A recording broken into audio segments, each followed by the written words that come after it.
Yan. I-unbox natin itong binili ko sa Bike In. Yan, first time ko nag-try mag-order. Mabilis naman kasi ginawa ko yung shipping through DHL yung pinili ko. Medyo mas mataas lang compare sa PhilPost, pero mas mabilis.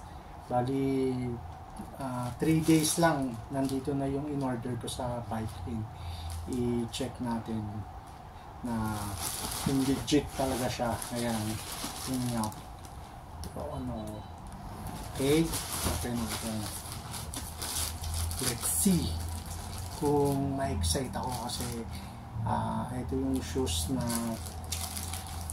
gusto natin na magkaroon ng white. Tingnan natin. Tuntururu, excited na.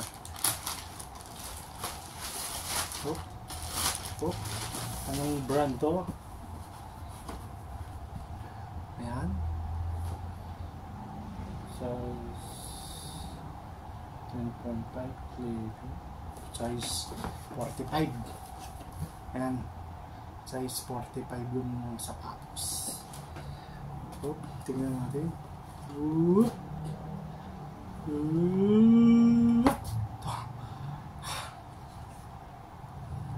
Uy, kulay orange. Ano to? Meron yan to. Excited ako. Ano ang laman ng sapatos? Ayan, unbox natin.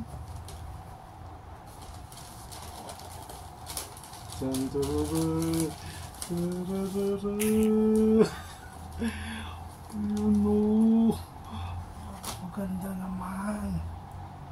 Nice. I'm happy. Ang ganda. Nice naman. Ayan. Ang ganda. Ito yung logo ni Pogi. Siyempre, Pogi.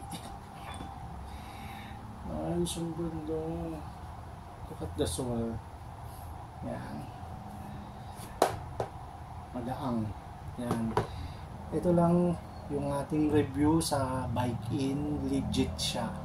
Mabilis yung shipping, tapos hindi ganun ka expensive yung sapatos, at itong model na to wala pa akong nakita dito. Kaya thank you Bike In. Enjoy na ako sa aking new shoes. Hello, thank you.